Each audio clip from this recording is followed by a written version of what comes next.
So, you want to sell something on eBay, but you don't know how to ship and you're not exactly sure how much that's going to cost. I got you. I'm going to break down a couple examples and we're going to walk through how to price your item with respect to shipping. Welcome back. I didn't buy a locker this week, so instead I really wanted to dig in more on the topic of shipping. I have a lot of questions coming about that from friends, family, all of that. So I wanted to give a little bit more kind of in-depth examples. And to do that, I'm going to pick 3 particular items, hopefully that are relevant or you can find a comparison to things that you might be shipping yourself. This will be the first of several because I'll try and find some more common items as we go to give those same examples. So to break down what I've got 3 examples to try and cover a couple different nuances that we'll go over. So first is an iPhone, pretty generic. I think it's an iPhone 6 or something. Second one, this is a kind of a decor item. This is a flag made out of recycled bullet casings. I make these and ship these pretty regularly, so this is definitely not something you're going to be shipping yourself, but showing it as an example of kind of a compact but heavy item. And lastly, we're going to go over, or maybe first actually, a book. So pretty standard, pretty common item you may be choosing to sell, whether you're cleaning out around the house or you're a reseller trying to move some product, but you don't really know the shipping part of things. So let's start with the book. So first off, I've talked before, there's some basic items you need. You need a scale of some sort. I've already weighed these out before, so make sure you got a scale. Make sure you got a tape measure, a ruler, or anything like that, because you need to know the measurements as well as the weight. So take this book, for example, weight it out, say it's 12 ounces. There's a couple different ways we can ship this, right? So I've got some various materials here. We can talk about the different speeds. So you've got priority mail is going to be one of the faster routes. First class mail is pretty standard, 3 to 5 days if mail is moving on time. Then you have parcel select, which is going to be the slowest. But there's an extra category that I really want to focus on for books, which is media mail. It's not the fastest, but it is absolutely the cheapest. So take a look at the USPS website to find out what qualifies for media mail. Book absolutely does. So we're going to go into what kind of packaging. So this is a paperback. I kind of treat these a little different than a hardcover book. So one of the easiest ways, if you're buying stuff online, take and recycle a already used container, bubble wrap, ship that in there. You can fold it over and tape it so it's a little bit more compact. If it's not a high dollar book, it's probably not the end of the world. You got that bubble wrap in there or the bubble material, that's going to work for you. But because it is a little more flimsy, there's a couple other routes you can go with it. So instead of that bubble mailer, if you're shipping a lot, you can buy some more stiff, I forget what you call these, rigid or ridgy. You stick that in there, it gives a little bit more structure and can kind of help you out there. So try that out. This is pretty much the same size here, or one of these mailers here. Same thing, but this is going to be a little bit better for maybe a hardcover book because, again, no structure. So all 3 of these about the same size. So get it measured up. Make sure you got the measurements. For all of these, you can buy straight in eBay. I'm talking about eBay only, and I'm only talking about U.S. Postal Service. So you can go onto eBay and calculate exactly, but I'm going to walk you through. So for this book, for example, if we're using one of these 3 packages, they're all about the same measurements and don't affect the price. This book's going to cost you $2.80 to mail through media mail. So when you're pricing it, whether you're offering free shipping, understand that you're paying that $2.80 and you better be selling that book for more than $2.80 or you're going to be paying the customer to take it from you. So say it's a $10 book and then you charge the customer $2.80 to ship, then your profit's going to be coming off of that $10 after fees and whatever your cost is. A good example, so instead of $2.80, if you went one of the other routes, so say you put it in the same container, but you wanted to ship it first class, that's going to cost you $5.75. eBay discounts your shipping a little bit, so you can get it for about $4.50 if you go that route. But still, $2.80 versus $4.50 unless there's a rush. Save yourself the money. On the other extreme, if you go priority mail route, you're talking more than $8 for that. So obviously, if somebody wants it rushed, that's where make sure you have some customer service. Make sure you're not biting the bullet for that if it's not already priced accordingly. So that's our example of the book. We're going to move on to, let's go ahead and move on to the flag next. So it's hard to tell, or whether it's on audio or video, it's hard to tell how heavy this is. So this is about a 5-inch by 7-inch rectangle, but it weighs a little over 2 pounds. So it's pretty dense, and there's a couple ways we're going to ship this. So it's quite sturdy. However, the wrong bump, the wrong handling could bust it up a little bit. So especially because of the price tag, you're going to want to protect it. So I really like putting these in bubble wrap, wrapping the heck out of them, because you never know who's going to be handling them. Make sure you tape that up. I'm not going to do it for the sake of this, but you've got it protected. Tape that up. So again, we're going back to our options here. So the closest fit, and I actually measured this one out, it fits almost perfectly in this box here. For the sake of TV magic, we're just going to slide that in there real quick. So fits almost perfect. This is a small priority mail box. So for example, this is going to cost you $8.30 to ship.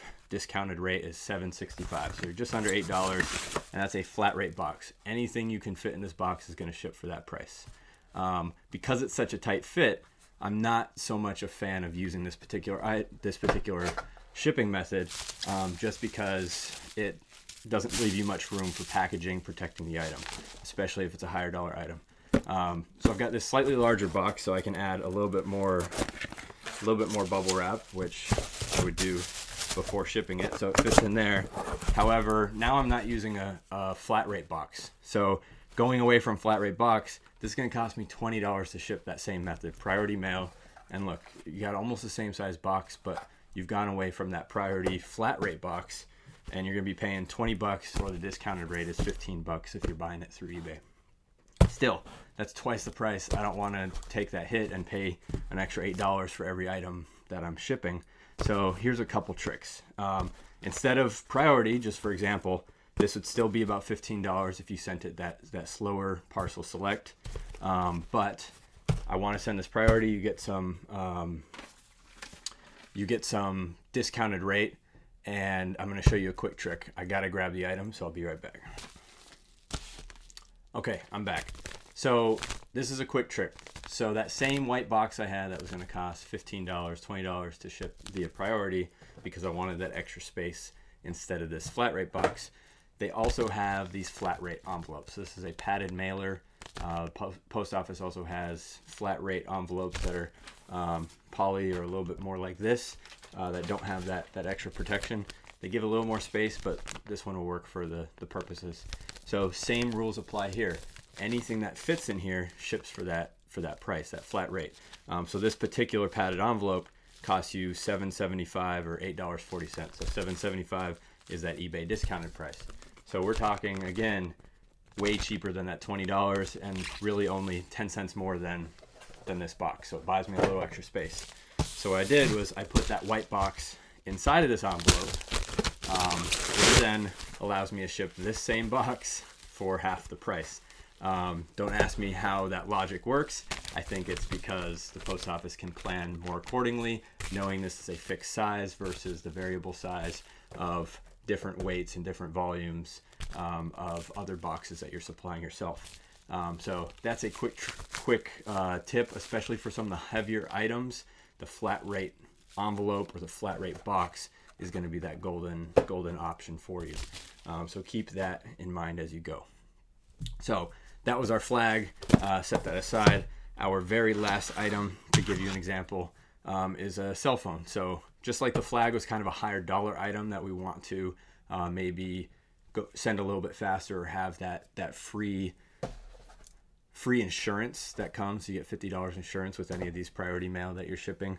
I don't particularly care for the insurance. I haven't had to use it, but some people do. So we're talking a higher dollar item most of the time, a phone. So same thing as before. So I'll usually try and find a box. I just ordered something off of Etsy the other day, and it came in this box, and I looked and I was like, okay, this is perfect for this phone. So same thing. It's a higher dollar item. It's fragile. I probably don't want to just throw it in that box.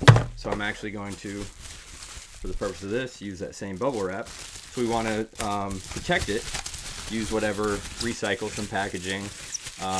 I'm not averse to using something like this. You can use that as packaging, stuff it in there, wrap the phone in that if you don't have bubble wrap sitting around. Same thing, tape it up, make sure it's protected, because the last thing you want to do is damage a high dollar item and then you're SOL for the cost of that if it breaks. So same thing here. So you've got this box. So now same rules. So make sure you measure it. You got the measurements in there.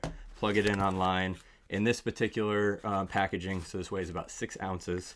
If we sent this first class mail, so it's, because it's light enough, we can send first class mail. This will cost about $5 or $3.67 with the discounted rate on eBay. Other options, same thing could happen here. Instead, you can put it in this, same price. It's going to charge you $7.65 for this box. You get the priority, you get the insurance, and you don't have to supply your own packaging. A couple dollar difference if you're paying for the shipping and not having your customer. That's a difference of a couple dollars of profit for you. Make your decision based on that. So just for comparison, instead of $3.67, the same box could ship for $9.60 if you sent it just regular priority because it's not in a flat rate box, or put it in here like I said, or you can put it, same thing, put it in this envelope if you wanted to. In this case, so it doesn't get banged up, I would probably want it in a box. Or one of the slowest routes is the parcel select. That's going to cost you $8. So it's actually going to cost you more to send it through the slower route. So again, each of these, there's no right or wrong way.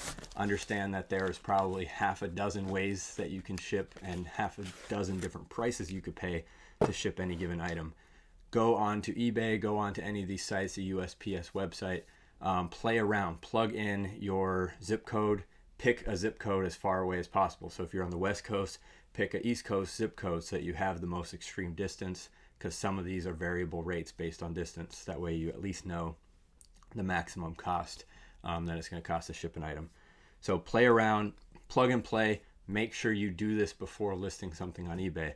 Do not put it on eBay, put free shipping, and then come to find out it's going to cost you $30 to ship it because you didn't pay attention to it's an irregular item or something like that.